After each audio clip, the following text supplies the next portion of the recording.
আলেমদের পেছনে সময় লাগান, এভাবে ধাক্কা লাগতে লাগতে লাগতে লাগতে আপনার কলব গুনাহমুক্ত হইয়া জান্নাতের ছবি দেখা কবরে যাবে। সোহবতে সালে তোরা সালে গুনাহ, সোহবতে তালে তোরা তালে গুনাহ, মাইলে মোমেন সোয়ে মোমেন মিশাওয়াত, মাইলে কাফের সোয়ে কাফের মিশাওয়াত।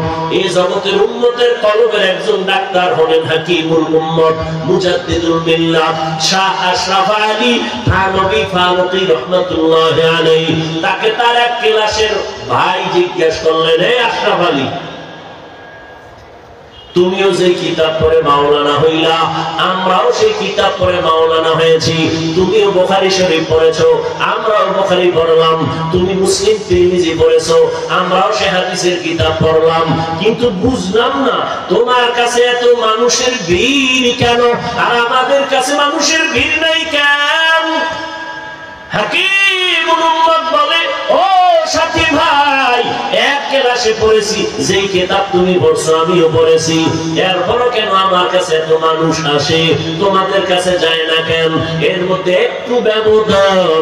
তোমরা করো কুতুববিনী আর আমি আশরাফ আলী করি কুতুববিনী, অর্থাৎ তোমরা দেখো কিতাব আর আমি আশরাফ আলী দেখি কিতাবওয়ালা। কিতাবওয়ালাদের চেহারা দেখি আর তাদের নেক নজর লাগাই। আল্লাহওয়ালাদের নজরের মধ্যে পাওয়ার, এই পাওয়ার সবার নজরের মধ্যে হয় না। কেমনে বুঝাবো রে পাবনার মানুষ? তাকায়া দেখ, একটা গাঞ্জাখোরের নজরও কিন্তু পাওয়ার আছে। ঠিক ঠিক করে না, বুঝো না হুদা ঠিক কখন। আমি শেষ করছি কথা, জিগেলে পারবা কি পাওয়া? হট করে খালি বক বক করো। আমি কথা বুঝাইতেছি কিন্তু হলো, একটা গাঞ্জাখোরের চোখে কি আছে? পাওয়ার। যেমন একটা দুধের বাচ্চা ফুটফুটে গোলাপের মতো, গাঞ্জাখোর বেনামাজির নজর লেগে গেছে, তাকে এত সুন্দর। পরের দিন থেকে গজব শুরু, শুকায় যাইতেছে, খায় না। ডাক্তার কয় কি অবস্থা? কয় কোনো রোগ নাই। মুরব্বীরা কয় কি হয়েছে বুঝি না, কার বদ নজর। এটা আসেনি আপনাদের এলাকায়? কদু গাছের মধ্যে জুতা টানায়নি দেখছেন কখনো?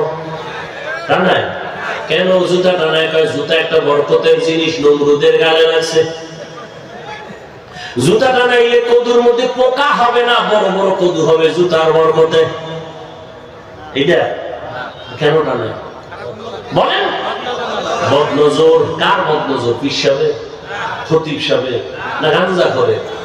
একটা গাঞ্জা করবে নামাজি দেখে এক বেটা গাভীর থেকে দুধ দহন করে 20 কেজি বালতি বোঝাই করছে। ও কপালে হাত দিয়ে কয়, এত দুধ গাভী? পরের দিন থেকে 3 কেজিও নাই। এরকম হয়নি? গাছের ভিতরে নারিকেল ভরা, এত নারিকেল। পরের দিন থেকে গজব শুরু। একটা গাঞ্জাখোর বেনামাজি বেয়ামলওয়ালা নজরে যদি রিঅ্যাকশন হয়, একজন তাহাজ্জুদওয়ালা আল্লাহওয়ালা তাকওয়াওয়ালা জিকির করনেওয়ালা যখন নেক নজর দিবে, বলো আকলওয়ালারা কেন তাদের নজরে অ্যাকশন হবে না? এই কথা যে কপাল পোড়া, যে বুঝে না তারা আল্লাহওয়ালাদের মানে না, ওলিয়া উলিয়া মানে না। আমি সারা বাংলাদেশে ঘুরে ঘুরে বলি, আল্লাহর জাতের কসম, যারা বলে ওলিয়া উলিয়া মানি না, তারা কোরআন মানে না, তারা বুখারী শরীফ মানে না। এদের যারা, এরা ভণ্ড, এরা বাতিল। এদেরকে যারা বাতিল বলে না, তারাও বাতিল। এই আমার গাঞ্জা খাওয়ার মনে হয় না? চেহারায় কয় আমি গাঞ্জা খেয়েছি, তোর দিকে তাকাইলে সন্দেহ লাগে কি খেয়েছি। তুই আমার কথা মানো না কেন? মানো না, বিশ্বাস তো করবি। এত হালকা মনে করলি যে আমি আন্দাজি একটা করে গেলাম না, এত লক্ষ মানুষের সামনে এত সহজ মনে করেছ? আল্লাহর কসম করে বলেছি, যারা বলে ওলিয়া উলিয়া মানি না, সে কোরআন মানে না, সে বুখারী মানে না, সে ভণ্ড।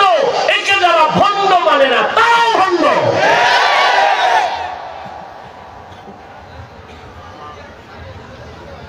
এবার একটা ঘটনা শুনেই, 1 মিনিট। পৃথিবীর একজন চিকিৎসা বিজ্ঞানী সিনা, বুয়ালি, তিনি কোথাও সফরে যাচ্ছেন, হঠাৎ এক জায়গায় যাত্রা বিরতি করলেন, গিয়ে দেখে ঘরের ভিতরে এক হুজুর এক রোগীরে শোয়াইয়া জার ফুট দেয়। কি দেয়? চিকিৎসা বিজ্ঞানী কত শত ডাক্তার এই জমিনে জন্ম দিলাম, ঔষধ বানাইলাম, গবেষণা করে কি শরীর মালিশ করে আর ফু দেয়। তো বুয়ালি সিনা ডাক দিয়ে, এই হুজুর আপনি করেন কি? হুজুর তো আর যেমন তেমন না, বুজুর্গ আল্লাহওয়ালা, তারা কথা কম কয়, কিন্তু যেটা কয় এটা পুরো কলিজা সাদা হয়ে যায়। বুয়ালি সিনা বলে, হুজুর করেন কি? জবাব দেয় না। কয়েকবার জিজ্ঞাসের পরে কয়, আপনি গাধা বুঝবেন না। একজন কইছে মাথা গরম হয়ে গেছে, একজন হুজুর এই কথা বললেন কেন, এত বড় সাহস। এবার হুজুরের বাজে মন্তব্য করা শুরু করলো, বয়া বয়া হুজুর আর কথা বলে, একটা ইঞ্জেকশন দিয়ে বয়ে গেছে, হে জার ফুক চালাইতেছে। কিছুক্ষণ পর হুজুর কয়, ভাই রাগ করলেন? রাগ করবো না মানে? আমাকে গাধা বললেন? ভাই আমি কি আপনার শরীরে থাপ্পড় দিয়েছি? কয় না। টাচ করেছি হাত দিয়ে? কয় না। একটা কথা বলছি জিজ্ঞা দিয়া, এতে আমার কলিজা ফুরিয়ে গেছে। তুই চাই বুজুর্গ ডাক দিয়ে তার চিকিৎসা বিজ্ঞানী শুনো, আমি বাংলার জিব্বার একটা কথা যদি তোমার কলিজা আঘাত করতে পারে, আমি আল্লাহর কোরআন জিব্বা দিয়ে পড়িলে যদি দম করি, সেখানে কেন অ্যাকশন হবে না? আউলিয়ারা কারে উকবা ইখতিয়ার, জাহেলারা কারে দুনিয়া ইখতিয়ার। ও আমার কলিজার যুবক, আল্লাহর ভয় ঘুমায় ঘুমায় পাইবা না। আল্লাহ ওয়ালাদের নেক নজর লাগাও, তাদের নজরের মধ্যে পাওয়ার আছে। এবার তুমি বলবা, হাফিজ ভাই দলিল ছাড়া কথা মানি না। দলিল ছাড়া অনেক কিছু মানো, কিন্তু ধর্মের বেলায় মন নফসের গোলাম হইছে, এই জন্য মানো না। তুই যারা আব্বা কও, এই যে তোর বাপ, দলিল কি?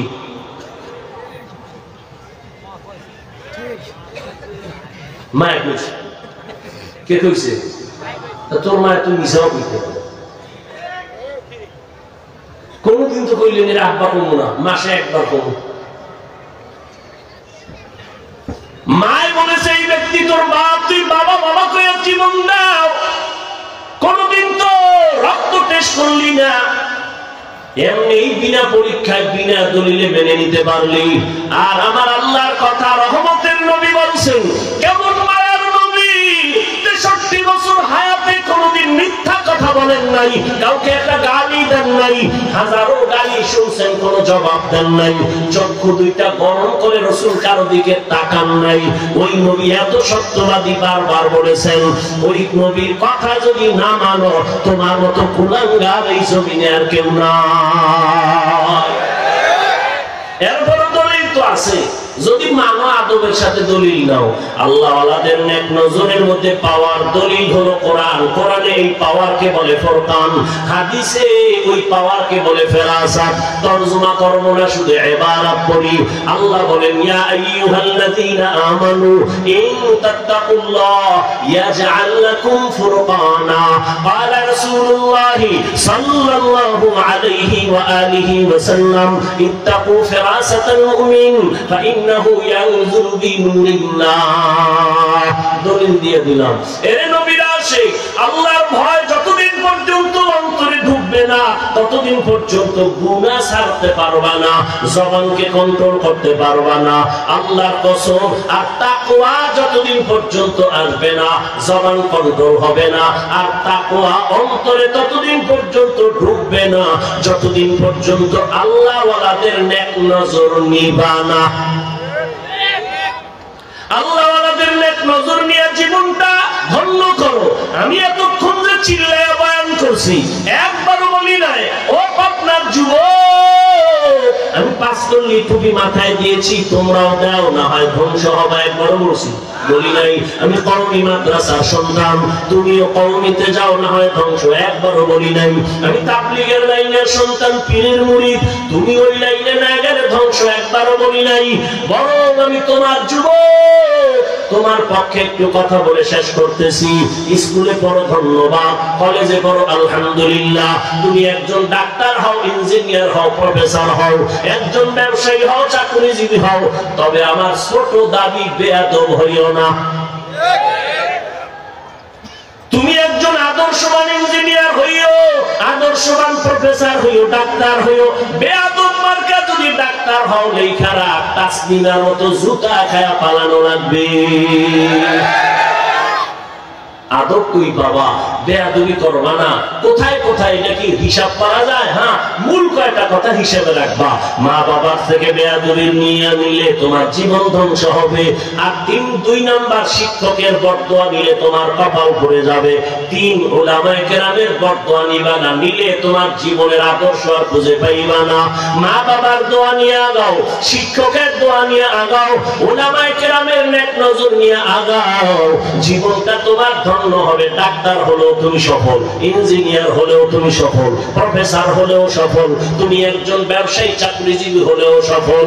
ও আল্লাহর বান্দার, এবার বাস্তবে দেখো তো, তোমার লাইনের যুবক জীবনে মাদ্রাসায় পড়ে না, আলিফ বাতাও জানে না, জেনারেল লাইনে থাকিয়া স্কুলে পড়ে, কলেজে পড়ে, 5 বেলার নামাজ পড়ে আসেনি।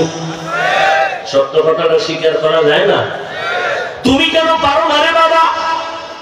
তোমার মতো যুবক র্যাব, আর্মি, পুলিশ, বিডিআরে চাকরি করে, ডাক্তার, প্রফেসর, ইঞ্জিনিয়ার, 5 ওয়াক্ত নামাজি, অভাব নাই। বলো তুমি কেন পারো না? তোমার মতো যুবক রাস্তায় গাড়ি চালায়, নামাজ ছাড়ে না। বলো বাবা তুমি কেন পারো না? তোমার মতোই তো সন্তান দেখো, চাকরি করে, ব্যবসা করে, কোটি টাকার মালিক, 1 টাকাও হারাম খায় না, দাড়ি কাটে না, নামাজ ছাড়ে না। বলো বাবা তুমি কেন পারবা না?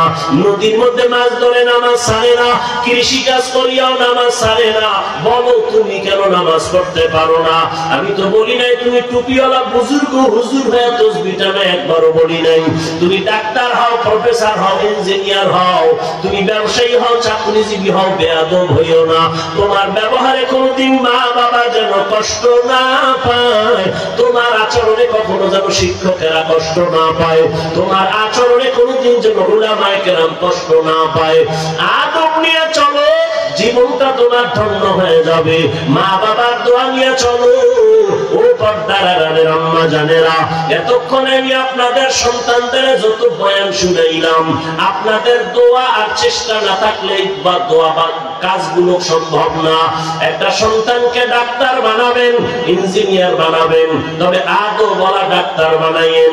ডাক্তার হইয়াও নামাজ পড়বে, কোরআন তেলাওয়াত করে, মা বাবার জন্য দোয়া করবে।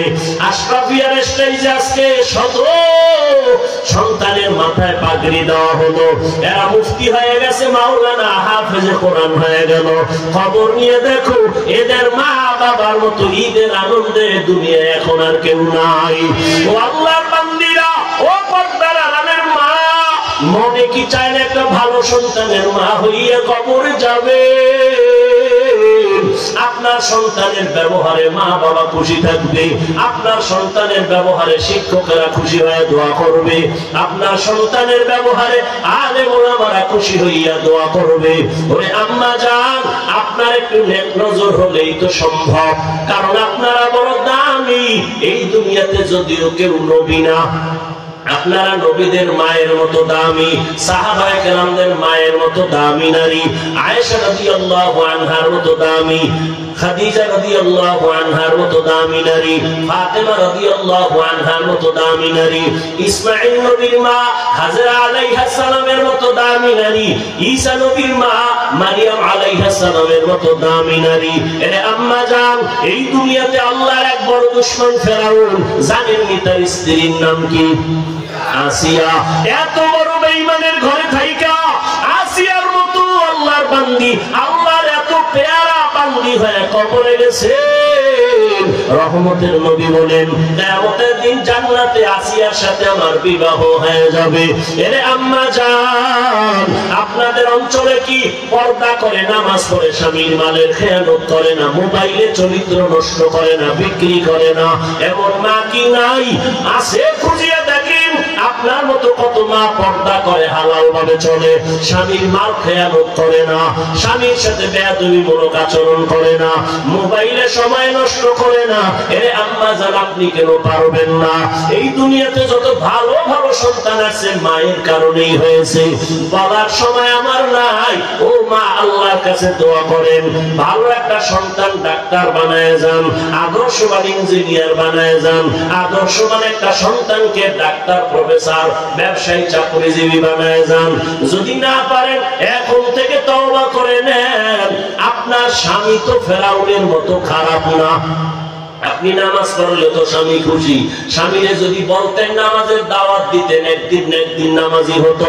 স্বামীকে যদি বুঝায় বলতেন, ও স্বামী আমার, খাইয়া না খায়া থাকলেও তোমার সংসারে আছি, দাবি জীবনে আমার হারাম টাকা ঘরে আনবা না, হারাম মাল ঘরে ঢুকাইবা না, হারাম খাইয়া নিজেদের রক্ত, সন্তানের রক্ত নাপাক করব না। যদি স্বামীকে বুঝাইতেন, কোন স্বামী হারাম মাল ঘরে নেওয়ার সাহস পেত না। আর ভালো করে জানি, সন্তানকে যদি হারাম মাল খাওয়াইয়া বড় বানাও, ওই সন্তান কোনদিন মা বাবা খেদমত করবে না। অনুরোধ করে বলছি রে মা, এখনো সময় আছে, তওবা করে নেন। মনে মনে আল্লাহকে বলেন, হে মালিক, দুনিয়াতে তো কম নামাজ ছাড়লাম না, বেপরদায় চললাম না, এখন থেকে তওবা করি, আর নামাজ ছাড়বো না, বেপরদায় চলবো না, স্বামীর মাল খেয়ানত করবো না, সন্তানগুলো আদর্শওয়ালা বানানোর চেষ্টা করব। ও আমার কলিজার যুবক বাবারা, মনে মনে তওবা করো আর মনেরে বুঝাও। তোমার মতো জেনারেল লাইনে থাকিয়া যদি যুবক স্কুল কলেজে পড়ে নামাজ পড়ে, তুমি কেন পারবা না? মনে মনে তওবা করো আর বলো, হে আল্লাহ, আমার মতো কপাল পোড়া বোধহয় কেউ নাই। আমার মতো যুবক র্যাব, আর্মি, পুলিশ, বিডিআরে চাকরি করে নামাজ পড়ে, আমি কেন পারবো না? ব্যবসা করে, চাকরি করে নামাজ পড়ে, আমি কেন পারি না? গাড়ি চালায়, শ্রমিকের কাজ করে নামাজ পড়ে, কেন পারি না? জীবনে তো শয়তানের ধোকায় পড়িয়া কম গুনাহ করি নাই। ও আমার পাবনার যুবক, আর কত রাত্র মোবাইলে গুনাহ করলে তোর মনের আশা মিটবে, তারপরে তওবা করবি বল? আর কত মাইয়া চরিত্র নষ্ট করার পরে তোর মনের আশা মিটবে, তারপরে তওবা করবি বল? আর কতদিন পার্কে পার্কে ঘোরার পরে তোর মনের আশা মিটবে, তারপরে তওবা করবি? আর কতদিন দাড়ি কাটার পরে তোর মনের আশা মিটবে, তারপরে তুই তওবা করবি? আর হায়াতটার বাকি কত তাও বল? করোনায় কত যুবকের তাজা প্রাণ চলে গেল, ওই ছাত্র জনতার আন্দোলনে কত তাজা তাজা প্রাণ চলে গেল। গাড়ির নিচে যুবকের লাশ, পানির নিচে যুবকের লাশ, ঘুমের বিছানায় যুবকের লাশ। এখনো কি তওবা করবা না? ওরে আমরা কি ভুলে আছি? বলো, যদি আমরা ভুলে থাকি তোমাদের লাইনে চলে আসি, একটা কোরআনে ভুল বের করে দাও, এখন দাড়ি কেটে ফেলবো, নামাজ বাদ দিয়ে প্যান্ট শার্ট টাই পরিয়া রাস্তায় নেমে নাচ গান করবো। আর যদি বলো না হাফিজ ভাই, আমরাই ভুলে আছি, আপনারাই সঠিক পথে আছেন, পা দুটো আগাইয়া দেও, আমি নিচে এইসব পায়ে ধরে বলি, আপনারই কাইটা নবীর কাদেশটারে যুবক, আমার নবীর আদর্শ কোন হিন্দু, বৌদ্ধ, ইহুদি, খ্রিস্টানেরা মানবে না। নবীর আদর্শ পালন করবে মদিনার আশিক উম্মত মুসলমানেরা। জীবনটা তো কম দাড়ি কাটো না, আর কেন তওবা করো না রে বাবা? জীবনে তো কম গুনাহ করো নাই, এখনো কেন তওবা করো না? হায়াতের কিন্তু বাকি নাই, আজরাইল কখন জানি ধাক্কা দিয়া বসে। এখনো সময় থাকলে তওবা করো, মনে মনে আল্লাহকে বলো, হে আল্লাহ, জীবনে তো কম গুনাহ করি নাই, আজকে থেকে তওবার নিয়ত করে ফেললাম। আর দাড়ি কাটবো না, নামাজ ছাড়বো না, বেপরদায় চলবো না, মা বাবার সাথে বেয়াদবি করবো না, শিক্ষকের বেয়াদবি করে বদদোয়া নিব না, উলামায়ে কেরামের পরামর্শ নিয়ে নবীজির তরিকা মেনে চলবো। মরিয়া গেল আর গুনার কাছেও যাব না। তওবা করার মতো যদি কারো অন্তর তৈরি হয়, মুনাফিকি যদি না থাকে, খাঁটি তওবার নিয়ত যাদের আছে, দুটো হাত আমার আল্লাহকে দেখাইয়া দাও। আয় আল্লাহ, আমাদের হাতগুলো কবুল করে নেন, তওবা কবুল করে নেন, তওবার উপরে মজবুত হইয়া চলার মতো তৌফিক দান করেন। আমিন। আলহামদুলিল্লাহি রাব্বিল আলামিন, ওয়াসসালাতু ওয়াসসালামু আলা সাইয়্যিদিল আমবিয়া ওয়াল মুরসালিন ওয়া আলা আলিহি ওয়া আসহাবিহি আজমাইন। ইয়া আরহামার রাহিমিন, ইয়া আরহামার রাহিমিন, ইয়া আরহামার রাহিমিন। রব্বিরহামহুমা কামা রব্বায়ানি সগীরা। আল্লাহুম্মা ইন্নাকা আফুউন কারীম তুহিব্বুল আফওয়া ফা'ফু আন্না। আল্লাহুম্মা ইন্না নাসআলুকা রিজকাকা ওয়াল জান্নাহ ওয়া নাউযু বিকা মিন সাখাতিকা ওয়ান নার। اللهم إنا نعوذ بك من البرص والجنون والجذام وسيء الأسقام.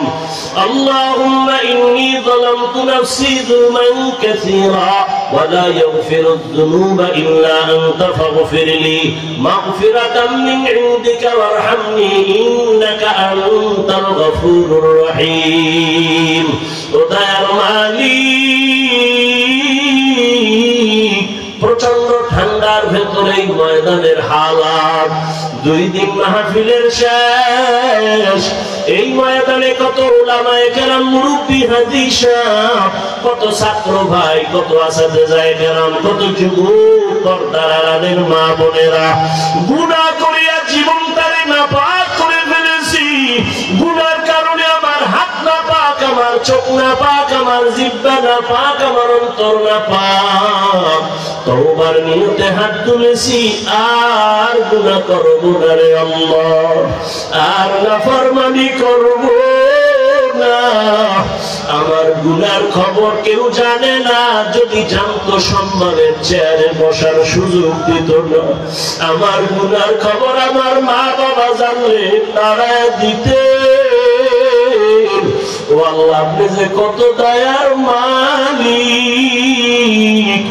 এত জীবন ভার গুনাহ করিয়াও আপনি রাগ করিয়া সম্মানের চেয়ার থেকে ফালাইয়া দেন নাই, খানা বন্ধ করেন নাই, আল্লাহ সূর্যের আলো বন্ধ করেন নাই।